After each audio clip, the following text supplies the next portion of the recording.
అలానే మిస్సెస్రావు బంగారం ధర పెరగడానికి అనేకమైనటువంటి కారణాలను ఇప్పుడు చెప్తూ ఉన్నారు బులియన్ మార్కెట్లో ఉండేటువంటి నిపుణులు. పశ్చిమాసియాలో యుద్ధం జరగడం, అమెరికా డాలర్ బలపడటం, ఇలాంటి అంశాలన్నీ కూడా చెప్తూ ఉన్నారు. ఆ కారణం చేతనే బంగారం పెరుగుతుంది. అలాగే దిగుమతి సుంకాలను పెంచేసింది భారత ప్రభుత్వం, ఆ కారణం చేత పెరుగుతుంది బంగారం అని చెప్తున్నారు. అయితే 2019 నుంచి 2024 మధ్యకాలంలో 120% బంగారం రేటు పెరిగింది. ఎందుకు పెరిగింది? అప్పుడు యుద్ధం లేదు కదా, మరి అప్పుడు ఎందుకు పెరిగింది? ఇప్పుడంటే యుద్ధం ఉంది, యుద్ధం వచ్చింది, రకరకాల కారణాలు, అనిశ్చితమైన పరిస్థితులు ఉన్నాయి. ఆ కారణం చేత సురక్షితమైనటువంటి పెట్టుబడి కింద బంగారాన్ని ఎంచుకున్నారు. ఆ కారణం చేత ఇప్పుడు పెరిగింది. అప్పుడు ఎందుకు పెరిగింది 120%? మరి అప్పుడు ఈక్వేషన్ తీసుకుంటే సరే, అంతర్జాతీయ మార్కెట్లో ఏం జరుగుతుంది, అలాగే జాతీయ స్థాయిలో ఏం జరుగుతుంది పక్కన పెడితే, రాష్ట్ర స్థాయిలో జరిగినటువంటి పరిణామం ఇది జాతీయ స్థాయిలో కూడా ఇన్ఫ్లుయెన్స్ చేసిందని చెప్పి బంగారం నిపుణులు అభిప్రాయపడుతున్నారు. అనేకమైనటువంటి అంశాలు ఈ 120% నుంచి 140% ఆ ప్రాంతంలో పెరగడానికి కారణం అంతర్జాతీయంగా ఏర్పడినటువంటి పరిణామాలు, లేదంటే దిగుమతులు, ఇవన్నీ ఒక ఎత్తు అయితే, తెలుగు రాష్ట్రాల్లో చోటు చేసుకున్నటువంటి పరిణామాలు భారతదేశం యొక్క బులియన్ మార్కెట్నే తల్లకిందులు చేసింది అనేటువంటిది ఇప్పుడు బంగారానికి సంబంధించినటువంటి మార్కెట్ నిపుణులు విశ్లేషణ చేస్తూ ఉన్నారు. దానికి కారణం ఏంటంటే, తాజాగా ఆంధ్రప్రదేశ్ లిక్కర్ స్కామ్లో ఉన్నటువంటి జైపాల్ రెడ్డి ఆయన సిట్కి వాంగ్మూలం ఇచ్చారు, ఈడీకి కూడా వాంగ్మూలం ఇచ్చారు. ఏమిచ్చారు?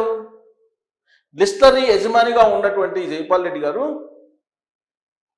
ప్రభుత్వ పెద్దలు, ఆ రోజు ఉన్నటువంటి ప్రభుత్వ పెద్దలు చెప్పిన దాని ప్రకారం 250 కేజీల బంగారాన్ని సమకూర్చాను అని చెప్పారు. అంటే ఈ లెక్కన మిగిలినటువంటి డిస్టిలరీలు అన్నీ కూడా, ఆ డిస్టిలరీల యాజమాన్యాలు ఎన్ని కేజీల బంగారాన్ని కొనుగోలు చేసి ఆ రోజు ఉన్నటువంటి ప్రభుత్వ పెద్దల ఆదేశం మేరకు ఎవరికి ఇచ్చారు అనేది ఇన్వెస్టిగేషన్ జరుగుతుంది. సిట్ చేస్తుంది, ఈడీ కూడా చేస్తుంది. మరి దీని ప్రభావం బులియన్ మార్కెట్ మీద పడదా అంటే పడుతుంది. కేవలం కొంతమంది ప్రభుత్వంలో ఉన్న పెద్దలు 100 కేజీల బంగారం కొని స్టాక్ చేసినప్పుడు మరి బంగారం రేటు పెరుగుతుంది కదా, అంటే డిమాండ్ పెరుగుతుంది కదా. దేశీయంగా డిమాండ్ పెరిగినప్పుడు ఆటోమేటిక్గా ధర పెరుగుతుంది. ఇది మార్కెట్ సూత్రం. ఇది సాధారణంగా హైదరాబాదులో వినియోగం దానికంటే 10 రెట్లు చూపిస్తూ ఉన్నారు అప్పట్లో. ఆ కారణం చేతనే పెరిగింది. కొన్ని జ్యువెలరీస్ పేరు కూడా చెప్పారు. పద్మావతి జ్యువెలరీస్ అని, బాంబేలో ఉండేటువంటి బులియన్ మార్కెట్లో ఉండేటువంటి వాళ్ళ దగ్గర కూడా అప్రోచ్ అయ్యి అక్కడ కూడా బంగారాన్ని కొనుక్కొని వచ్చి ఆ రోజు ఉన్నట్టు ప్రభుత్వ పెద్దలకు ఇచ్చారని చెప్పి సిట్ తన ఛార్జ్షీట్లో పొందుపరిచింది.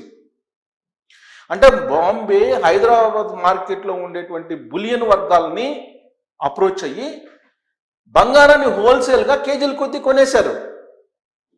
ఆ బంగారాన్ని ఎవరికి ఇచ్చారు? ప్రభుత్వ పెద్దలకి ఇచ్చారు. వాళ్ళు ఎవరికి ఇచ్చారు? ఎక్కడో హైదరాబాద్ శివార్ ప్రాంతంలో ఉండే ఫామ్ హౌస్లో డంప్ చేసి పెట్టారు అనేది సిట్ విచారణలో బయటపడినటువంటి అంశం. ఇదంతా ఎలా బయటపడింది? మంజీరా పేరుతోటి, మంజీరా బ్రాండ్ తోటి మద్యాన్ని అమ్మినటువంటి జైపాల్ రెడ్డి గారు వాంగ్మూలం ఇచ్చారు సిట్కి.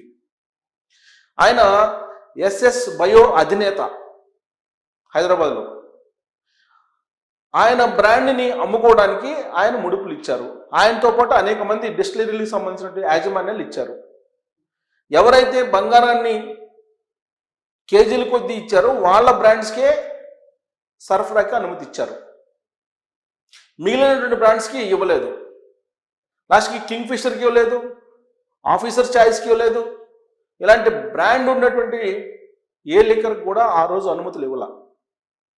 ఎవరైతే కేజీల కొద్ది బంగారాన్ని కొనిస్తారో వాళ్ళకి మాత్రమే మద్యానికి అనుమతి ఇచ్చారు, మద్యం తయారీకి. ఇది జైపాల్ రెడ్డి గారు సిట్కి ఇచ్చినటువంటి వాంగ్మూలం. ఇదేదో నేను చెప్తుంది కాదు, సిట్ పొందుపరిచారు, ఛార్జ్ షీట్లో పొందుపరిచినటువంటి అంశం. ఇప్పుడు జైపాల్ రెడ్డి గారు ఇచ్చినటువంటి వాంగ్మూలం ప్రకారం సిట్, ఈడీ ఈ రెండు హైదరాబాద్ శివార్లో ఉండేటువంటి ఫామ్ హౌసుల్లో ఎక్కడెక్కడ ఈ బంగారపు డంపులు ఉన్నాయి అనేది వెతకడం ప్రారంభించారు. ఒకవైపు సిట్టు, ఇంకొక వైపు ఈడీ.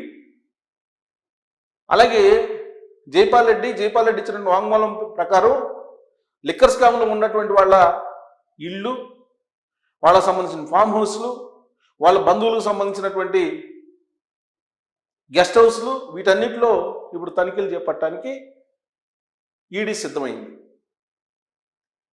అంటే ఇప్పుడు బంగారం 2019లో 32,000 ఉన్నది, అది కాస్త 2024 వచ్చేసరికి దాదాపుగా 82,000 అయిపోయింది. అంటే దాదాపు 120 నుంచి 130% పెరిగింది బంగారం రేటు.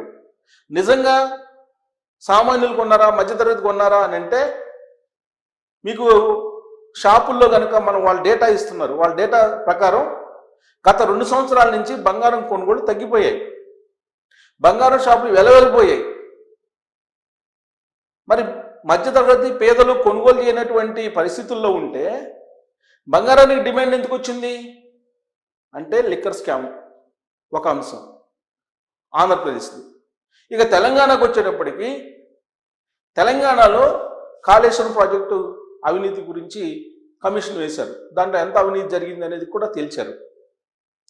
ఇక యాదాద్రి, భద్రాద్రి విద్యుత్ కొనుగోళ్లు, ఈ కార్ రేస్, ఇవన్నీ అనేక అంశాలు ఉన్నాయి. మరి 2014 నుంచి 2023 వరకు అధికారంలో ఉన్నటువంటి ప్రభుత్వ పెద్దలు ఫోన్ ట్యాపింగ్ చేసి మరి ఎంత సంపాదించారు, దాన్ని ఎక్కడ పెట్టారు అని అంటే తెలంగాణలో ఉన్నటువంటి పెద్దలు కూడా ఆంధ్రప్రదేశ్ ప్రభుత్వ పెద్దలు ఆ రోజు ఉన్నటువంటి వాళ్ళు ఏం చేశారో ఇక్కడ పెద్దలు కూడా అదే చేశారు అనేది ఇప్పుడు లింకులు బయటపడుతున్నాయి. అంటే వెరసి తెలుగు రాష్ట్రాల్లో ఉండేటువంటి కొంతమంది ప్రభుత్వ పెద్దలు పెద్ద ఎత్తున బంగారాన్ని కొనుగోలు చేసి స్టాక్ పెట్టారు. మరి పేదలు, మధ్యతరగతి వర్గాలు కొనుగోలు చేయకపోయినప్పటికీ ఆభరణాలు, బంగారం రేటు పెరిగింది, 140% పెరిగింది. ఇప్పుడు ఇంకా యుద్ధం కారణంగా ఇంకా పెరిగింది. అప్పుడైతే యుద్ధాలు లేవు కదా, అప్పుడు యుద్ధాలు లేవు, మరి పెరిగిపోయింది. దానికి కారణం ఏంటంటే తెలుగు రాష్ట్రాల్లో కొంతమంది ప్రభుత్వ పెద్దలు అవినీతి రూపంలో డబ్బు తీసుకోకుండా బంగారాన్ని తీసుకున్నారు. అందుకే టన్నుల కొద్ది బంగారం, కేజీలు కూడా కాదు, టన్నుల కొద్ది బంగారం ఫామ్ హౌసుల్లో దాచిపెట్టారు. ఆ గనుల్ని, బంగారపు గనుల్ని బయటికి తీయాలి. ఆ గనుల్ని బయటికి తీస్తే తప్ప అసలు అవినీతి ఎంత జరిగింది, ఆ బంగారం అంత పెద్ద ఎత్తున ఎందుకు, ఎలా వచ్చింది, ఎక్కడి నుంచి వచ్చింది, ఎవరు తీసుకొచ్చారు, వీటన్నిటి మీద దర్యాప్తు జరపాల్సి ఉంది. లేదంటే అంత ఈజీ కాదు. కేజీల కొద్ది బంగారం తీసుకొచ్చారు. ఒక జైపాల్ రెడ్డి గారు ఇచ్చినటువంటి వాంగ్మూలం ప్రకారం 250 కేజీలు. మరి మిగిలినటువంటి డిస్టిలరీలు ఎన్ని ఇచ్చుంటాయి, ఎన్ని వందల కేజీలు ఇచ్చుంటాయి, ఆ లెక్కన ఎన్ని టన్నులు ఆ రోజు తెలంగాణలో, ఆంధ్రప్రదేశ్లో ఉండేటువంటి కొంతమంది ప్రభుత్వ పెద్దలు దాచుకొని ఉంటారు. మరి అదంతా ఎక్కడ దాచారు అనేది బయట రావాలి. ఆ దిశగా ఈడీ కూడా ఎంటర్ అయింది. కాబట్టి బంగారం రేటు పెరగడానికి అంతర్జాతీయ, దేశీయంగా ఉండేటువంటి పరిస్థితులు ఒక ఎత్తు అయితే, మరో ఎత్తు తెలుగు రాష్ట్రాల్లో జరిగినటువంటి పెద్ద ఎత్తున అవినీతి. అందుకే బులియన్ నిపుణులు అంచనాలను కూడా వేయలేనటువంటి పరిస్థితుల్లో బంగారం రేటు వెళ్ళిపోయింది. ఒకనొక సందర్భంలో నేషనల్గా, దేశీయంగా ఉండేటువంటి బులియన్ మార్కెట్ని విశ్లేషించేటువంటి వాళ్ళు కూడా బంగారం రేటు ఇంత ఎందుకు పెరుగుతుంది అనేది అంచనా వేయలేకపోయారు. దానికి కారణం ఇప్పుడు ఈడీ, సిట్ విచారణలో బయటపడినటువంటి జైపాల్ రెడ్డి గారి వాంగ్మూలం చెప్తుంది. అందుకే ఏ విశ్లేషణలకి, ఏ ఆర్థికవేత్తకి, ఏ బులియన్ వర్గాలకి అందనటువంటి అంచనా తెలుగు రాష్ట్రాల్లో ఉంది. సో కాబట్టి తెలుగు రాష్ట్రాల్లో జరిగినటువంటి బంగారం గనుల అవినీతి, బంగారం కేజీల కొద్దీ దాచుకున్నటువంటి పరిస్థితి ఫామ్ హౌస్ల్లో బంగారం బులియన్ మార్కెట్నే తల్లకిందులు చేసింది. కాబట్టి ఇదంతా ఎక్కడ దాచుకొని ఉంటారు, దాన్ని బయటపెట్టే అవకాశం ఉందా అని అంటే ఖచ్చితంగా బయట పెట్టే అవకాశం ఉండకపోవచ్చు, బయట పెట్టినా కొద్దిగా గొప్ప పెడతారు. కానీ సీరియస్గా చేస్తే కనుక ఇన్వెస్టిగేషన్ అది మొత్తం బయటకు వచ్చే అవకాశం ఉంది. మరి సీరియస్గా చేస్తారా ఇన్వెస్టిగేషన్ అనే దాని మీద మీరు కామెంట్ చేయొచ్చు. Thank you.